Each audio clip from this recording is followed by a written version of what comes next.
Demokratisasi pendidikan adalah upaya menghadirkan keadilan, partisipasi, dan kesetaraan dalam akses belajar. Dalam konteks pembelajaran PAI di sekolah umum, prinsip ini dapat diwujudkan melalui pendekatan dialogis, pembelajaran kontekstual, serta penghargaan terhadap keberagaman latar belakang siswa. Guru PAI tidak hanya menyampaikan dogma, tetapi membimbing siswa berpikir kritis, membangun toleransi, dan memahami nilai Islam secara rahmatan lil alamin.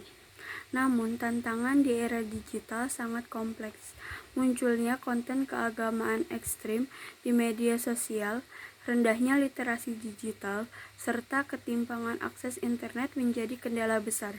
Guru perlu menjadi filter sekaligus fasilitator pembelajaran yang adaptif terhadap teknologi dengan tetap menjaga otentisitas ajaran Islam. Ibnu Khaldun memandang pendidikan sebagai proses bertahap, dari hafalan, pemahaman, hingga internalisasi nilai. Ia menekankan keseimbangan antara akal, ruh, dan adab dalam pembelajaran. Kurikulum Merdeka menekankan pembelajaran yang berpusat pada siswa, berdiferensiasi, dan berbasis proyek. Dalam sintesisnya, model pembelajaran PAI di SMP dapat dimulai dari pemahaman teks keagamaan atau ontologis, lalu diolah secara reflektif atau epistemologis dan diterapkan dalam proyek penguatan karakter atau aksiologis. Misalnya, siswa belajar tentang kejujuran dalam Islam, lalu membuat kampanye digital anti kecurangan. Kiai Haji Ahmad Dahlan menekankan pentingnya integrasi antara ilmu agama dan sains sebagai cara menyatukan iman dengan ilmu. Pandangan ini sangat relevan untuk menghadapi dekadensi moral karena pelajar tidak cukup hanya diberi teori agama, tapi juga dibiasakan mengkaji realitas dengan dasar iman. Desain pembelajaran PAI dapat dikembangkan dengan pendekatan STEM berbasis nilai Islam.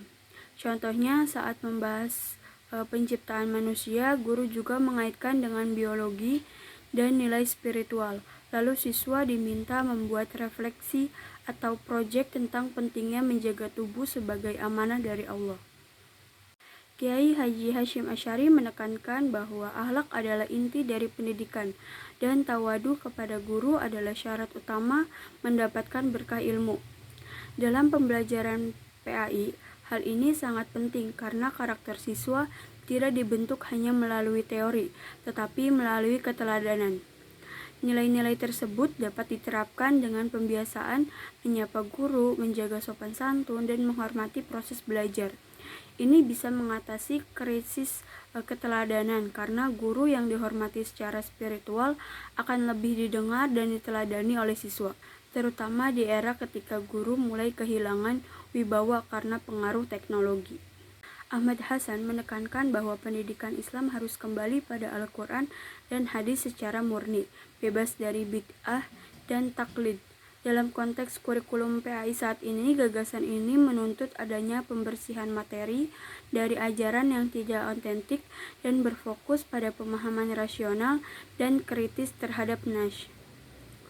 Pandangan Ahmad Hasan cenderung reformis, bukan konservatif. Ia ingin merubah ke arah yang lebih murni dan rasional, bukan mempertahankan tradisi secara membuta.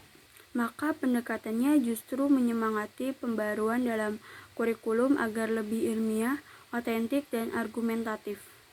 Ontologi menjawab, apa realitas pendidikan Islam? Jawabannya adalah membentuk manusia yang mengenal dan taat kepada Allah. Epistemologi menjawab, dari mana itu ilmu diperoleh? Dari wahyu, akal, dan pengalaman. Aksiologi menjawab, untuk apa ilmu? Untuk kemaslahatan dan ibadah.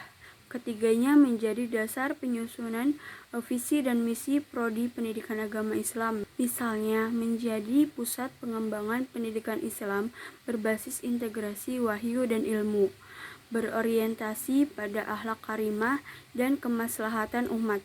Dengan demikian, visi prodi menjadi filosofis dan fungsional. Al-Attas menekankan bahwa tujuan pendidikan Islam adalah taklim, yaitu membentuk manusia beradab, bukan sekadar cerdas. Ini berbeda dengan sistem nasional yang lebih menekankan kompetensi akademik dan vokasional.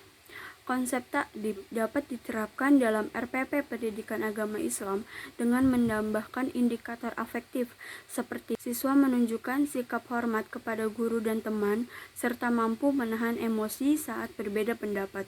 Dengan begitu, pembelajaran tidak hanya kognitif, tapi juga spiritual dan etis.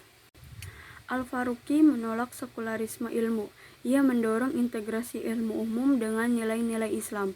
Dalam pembelajaran PAI, ini bisa diterapkan dengan menggabungkan dua materi, seperti materi zakat dalam pendidikan Islam dan ketimpangan sosial dalam sosiologi.